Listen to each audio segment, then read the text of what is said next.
नाम तो सुना ही होगा प्रशांत किशोर, लेकिन काम काम उसका किस तरह से बोलेगा, बिहार की राजनीति पे क्या प्रभाव जन स्वराज डालेगा। आज हम क्यों जन स्वराज की बात कर रहे हैं, जबकि बिहार में जिस तरह की इक्वेशन है उसमें लड़ाई एनडीए और महागठबंधन में दिखती है। सब लोग उसी पे कयास लगा रहे हैं, माइक्रो एनालिसिस कर रहे हैं, एक एक पहलू देख रहे हैं, लेकिन किसी की नजर इस बात पे नहीं जा रही है कि क्या यह संभावना है कि बिहार में एक हंग असेंबली आए। हंग असेंबली पिछली बार भी एक तरह से टेक्निकली आई थी, जोड़ तोड़ करके एनडीए ने सरकार बनाई थी।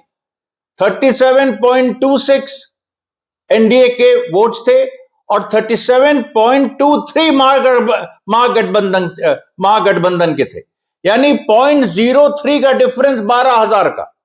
और ये जो पूरी बात है, इसी पे आज भी अभी भी इस चुनाव में भी यही देखा जा रहा है कि इन्हीं दो धड़ों के बीच लड़ाई है। लेकिन जन स्वराज ने जिस तरीके से पेनिट्रेट किया है, वो कहां कहां पेनिट्रेट किया है, कैसे पेनिट्रेट किया, उसके साथ उससे भी जो बड़ी बात है कि बीजेपी का गेम किया। और बीजेपी के जब गेम के बारे में हम बात करते हैं तो लोकल लीडरशिप की बात नहीं कर रहे हैं, जिसका कोई मतलब नहीं।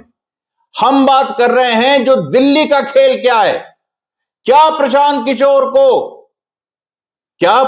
किशोर को भेजा गया है या एक अंडरस्टैंडिंग है, भेजा नहीं भी गया है, वो अपने दम पे अपनी रणनीति से खुद लड़ रहे हैं। और जिस तरीके से वो हमले कर रहे हैं सभी पे, वो उसकी भी हम चर्चा करेंगे, उसका भी हम विश्लेषण करेंगे। लेकिन ओवरऑल पिक्चर जो उभर के सामने आ रही है वो मैं पहले ही बता देना चाहता हूं ताकि कोई कंफ्यूजन ना रहे। और जो ओवरऑल पिक्चर उभर के आ रही है वो ये आ रही है कि बीजेपी 101 सीट पर लड़ रही है। इंडिया की बात करते पहले, बीजेपी 101 सीटों पर लड़ रही है और उसमें से अगर वो आधी भी जीतती है, सबसे कम हम आंक रहे हैं, 50-55 भी जीतती है, चलिए 60 हमने मान लिया, पिछली बार 75 थी, 75 बीजेपी थी, 76 आरजेडी थी। तो अगर हम मान लें कि 50-55 बीजेपी जीत रही है और जेडीयू पिछली बार 43 थी, अभी 101 सीट पर लड़ रही है, और जेडीयू वो भी करीब हम 40-45 ही मान के चल रहे हैं, तो ये दोनों मिला के कहीं ना कहीं 90-100 के बीच आते हैं, जेडीयू और बीजेपी मिला के, जो एनडीए हो गया। और उसके बाद एलजेपी 29 सीटों पर लड़ रही है, जिसमें 12 बीजेपी के लोग हैं जो एलजेपी के सिंबल पर लड़ रहे हैं। तो 29 सीटों में हम चलिए आधी उनको दे देते हैं, 10 या 12 दे देते, तो 112-115 तो यही हो गया। उसके बाद उपेंद्र कुशवाहा की पार्टी इधर उधर जोड़ तोड़ के और कुछ उधर से भी कहीं से मिला के, लेकिन फिर वो एक्स फैक्टर, यानी अगर एनडीए की देखिए गणित बन रही है 110 और 115 के बीच में, और उधर प्रशांत किशोर की गणित क्या बन रही है, ये जो बीजेपी सीट खोएगी 10-15, ये कौन ले जाएगा। जनता दल अगर मार्जिनली गेन भी करती है, लेकिन बीजेपी लूज कर रही है, और मैं बताऊंगा कौन से रीजन में कर रही है जो बीजेपी के गढ़ रहे, खासतौर पे तिरहुत, जो तिरहुत डिवीजन है, जिसमें चंपारण आता है, मुजफ्फरपुर आता है, वैशाली आती है, ये जो पूरा बेल्ट है जो बीजेपी का गढ़ है। पहले पिछले 2020 में बीजेपी ने स्वीप किया था। तो आप देखिए बीजेपी जो 10, 12, 15 सीटें लूज कर रही है, वो किसके खाते में जा रही है, वो कहीं ना कहीं जन स्वराज के खाते में जा रही है। और उसके साथ साथ आप देखिए कि आरजेडी और माले का जो गढ़ रहा है सेंट्रल और वेस्ट बिहार, मगध और पटना जो डिवीजन रहे हैं, इसको माले और मतलब लेफ्ट फोर्सेस और आरजेडी और कांग्रेस ने मिलकर स्वीप किया था, इधर जो है साउथ और वेस्ट बिहार का। तो यहां पर भी जन स्वराज डेंट करता दिखाई पड़ा, लेकिन उसके बारे में हम बाद में बात करेंगे। अगर हम केवल इसके बारे में बात कर लें कि माइनस जन स्वराज एनडीए अगर 110-112 पे आता है, चलिए 105 पे आता, हम मान लें 100 पे आता है मान लें, उसके बाद भी 20 से 22 जन स्वराज की सीटें आ रही हैं। अगर हम तिरहुत में जो वो गेन कर रहा है बीजेपी के लॉस से, कुछ जनता दल के एरियाज में भी बहुत ही मार्जिनली, क्योंकि जनता दल का जो एरिया है वो इधर सुपौल से लेके, जिसको कोसी कमिश्नरी कहते हैं या मुंगेर कमिश्नरी कहते हैं, ये पूरा गढ़ एक तरह से जेडीयू का था पिछली बार 2020 में। तो जो भी 20-22 सीटें जन स्वराज गेन कर रही है। वोट परसेंटेज की बात अभी हम नहीं कर रहे हैं, हालांकि बाद में करेंगे। तो वोट परसेंटेज की बात नहीं कर रहे हैं हम। 20-22 सीटें, जो ये कम से कम 10 सीटें बीजेपी से और 10 सीटें और जगह से, अभी हम बताएंगे उसके बारे में, क्योंकि जो इधर जो महागठबंधन और लेफ्ट का एरिया, वहां से भी जन स्वराज 5 से 7 सीटें जीत रहा है। तो अगर वो बीजेपी के एरिया से, जो कि नॉर्थ बिहार और ईस्ट बिहार में आता है, बीजेपी जेडीयू के एरिया से, अगर वो 10-12 सीटें जीत रहा हो, 7-8 सीटें वो मगध और पटना रीजन से जीत रहा है, तो 20 सीटें हो गई। एनडीए को अगर हम 100 भी मानते हैं तो 20 सीटें जन स्वराज की। बिहार में 243 एमएलए हैं, 122 चाहिए जीतने के लिए, और यह संख्या पूरी कर रहा है एनडीए के लिए जन स्वराज। ये जन स्वराज पूरी कर रहा है। और लेकिन लोग कहेंगे, अरे भाई साहब, ये कैसे आप कह रहे हैं? प्रशांत किशोर ने तो हमले किए, प्रशांत किशोर ने अमित शाह पे हमले किए। आप सुन लीजिए। एक आपकी पिछली प्रेस कॉन्फ्रेंस है जिसमें आपने देश के गृह मंत्री अमित शाह और देश के शिक्षा मंत्री और बिहार में भाजपा के चुनाव प्रभारी धर्मेंद्र प्रधान पर गंभीर इल्जाम लगाए। अखिलेश कुमार उर्फ मुटू शाह को ये सज्जन यहाँ आए, कई राउंड बैठकें हुई, उसके बाद तय किया गया कि इनको वहां से जनसुराज का उम्मीदवार बनाया जाएगा। जिस दिन नामांकन की तिथि थी, अंतिम तिथि, जिस दिन इनको नामांकन करना था, ये अचानक से गायब हो गए। अगले दिन चित्र आ रहा है कि ये पूरे दिन अमित शाह जी के साथ, धर्मेंद्र प्रधान जी के साथ और भाजपा के नेताओं के साथ बैठे हुए थे। मतलब यही है कि आप अपने प्रतिद्वंदी को या किसी भी लोकतांत्रिक व्यवस्था में खड़े हुए व्यक्ति को जबरदस्ती उससे नॉमिनेशन विड्रॉ करा रहे हैं। प्रशांत किशोर ने योगी आदित्यनाथ पे हमला किया है। योगी आदित्यनाथ ने अगर ऐसा कहा है कि बिहार में पलायन मुद्दा नहीं है, तो योगी आदित्यनाथ न बिहार आए हैं, न बिहार के लोगों का दर्द उनको समझ में आ रहा है। बिहार के हर गांव से, बिहार का कोई ऐसा गांव नहीं है जहां से 100, 50, 200 लड़के अपना घर परिवार छोड़कर सालों भर पूरे देश में जाकर मजदूरी नहीं कर रहे हैं। तो योगी आदित्यनाथ अगर कह रहे हैं कि बिहार से पलायन नहीं हो रहा है, तो बिहार का एक आदमी भी उससे सहमत नहीं होगा। योगी आदित्यनाथ खाली हिंदू मुसलमान उनको करना है। यूपी में तरक्की हो रहा है और बिहार हम लोग पीछे जा रहे हैं, तो ये लोग मजा ले रहा है। दूसरी बात समझिए, ये दूसरे राज्य से जो लोग नेता आते हैं, अमित शाह बोले कि बिहार में फैक्ट्री नहीं लग सकता है क्योंकि बिहार में जमीन नहीं है। तो मेरे भाई, ये लोग चाहते हैं कि फैक्ट्री लगे गुजरात में, अब बिहार का बच्चा जाकर गुजरात में 10-12 हजार में मजदूरी करता रहे। गुजरात का आदमी बनेगा फैक्ट्री में मालिक, अब बिहार का बच्चा बनेगा फैक्ट्री में मजदूर। तो बिहार के लोगों को तय करना है कि भैया आपको गुजरात में फैक्ट्री चाहिए कि आलमनगर, मधेपुरा, बिहार में फैक्ट्री चाहिए। एक दूसरी तरह से लेकिन प्रशांत किशोर ने नरेंद्र मोदी की भी आलोचना की है। अब मोदी जी आएंगे और कहेंगे कि सब लोग एनडीए को, नीतीश को वोट दे दीजिए, तो वोट दिलाएगा, वोट दिलाएगा। काहे? अरे भाई, अभी प्रशांत किशोर आए हैं तो कह रहे हैं मोदी जी के काला पे वोट नहीं देंगे, और काले मोदी आएंगे तो फिर आप लोग लग जाओगे कि मोदी करके वोट दोगे। तो अभी तय कर लिया जाए कि मोदी के काला पे वोट देना है कि नहीं देना है। नहीं देना है, काहे नहीं देना है समझिए। आप बताइए, वोट बलराज का, वोट बलराज का, मुजफ्फरपुर का, तो फैक्ट्री कहाँ लगना चाहिए? बलराज में कि गुजरात में? बलराज में कि गुजरात में?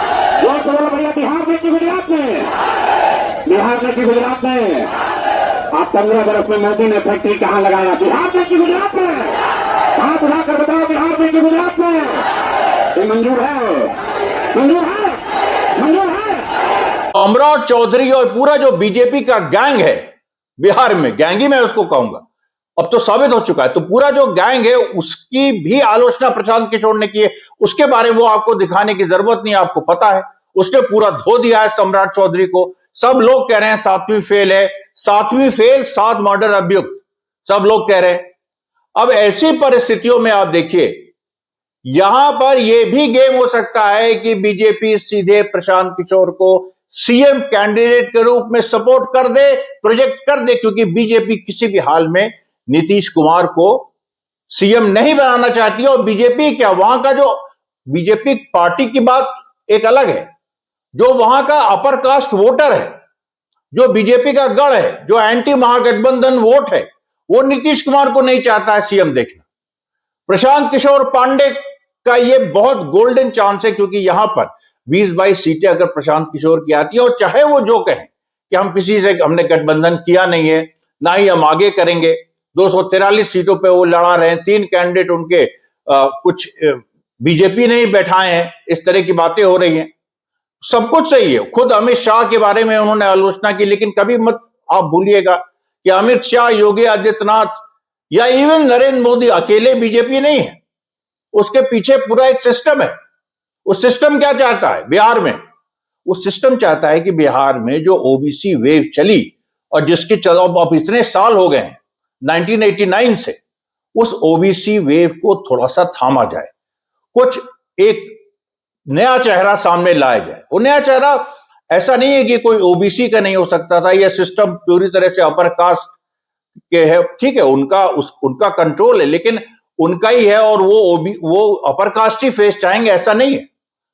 वो नित्यानंद राय भी एक कंसिडरेशन में थे, और नित्यानंद राय जो हैं वो भूमिहार नहीं है, वो यादव है, तो वो भी कंसिडरेशन में एक समय थे और अभी भी एक तरह से हैं। लेकिन उनकी क्रेडिबिलिटी वो नहीं बन पा रही है, वो चेहरा नहीं बन पा रहा है जो तेजस्वी के सामने खड़ा हो सके, और प्रशांत किशोर का अकेले एक चेहरा है जो तेजस्वी के सामने खड़ा है। तो अगर बिहार से जो एक जो महागठबंधन की राजनीति, या जो एक ओबीसी की जो राजनीति डोमिनेंट, ओबीसी की डोमिनेंट कास्ट की, मैंने आपको बताया था कि एमवाई कॉम्बिनेशन में जो मुस्लिम पक्ष है उसकी जो समस्या है वो ये है कि देखिए, दूसरा मुख्यमंत्री मुस्लिम डिक्लेयर नहीं हुआ, उसके बाद मुस्लिम प्रतिनिधित्व उस तरह से नहीं हो पाया। बिहार में कभी भी मुस्लिम प्रतिनिधित्व नहीं हुआ है, और आरजेडी ने जितने मुस्लिमों को टिकट दिया है, लगभग उससे या उससे कुछ ज्यादा जन स्वराज ने दे दिए। तो जन स्वराज में प्रशांत किशोर की इमेज भी इस तरह की बनाई जाती है जैसे पुराने अपर कास्ट लीडर्स हुआ करते थे कांग्रेस के जमाने के, जो अपर कास्ट होते थे, जिनकी बिहार में एक परंपरा रही है, अनुग्रह नारायण सिंह से लेके उसके बाद कई भूमिहार इस तरह के जो लीडर्स थे, जो उधर मिथिलांचल के ब्राह्मण लीडर्स थे, जो भगवत चरण झा, और उसके साथ साथ जो और भी एक दो लीडर्स थे महत्वपूर्ण, इसमें नाम बोल रहा हूं। तो ये जो है, ये जो जगन्नाथ मिश्रा वगैरह, तो ये जो देखिए लीडरशिप थी जो एक्सेप्टेबल थी मुस्लिम्स में भी और लोअर कास्ट में भी। तो भगवत झा आजाद की मैं बात करता, भगवत झा आजाद, बिंदेश्वरी दुबे, मैं तो नाम मिस करा था, और जो ललित नारायण मिश्रा, ये लोग सब लोग।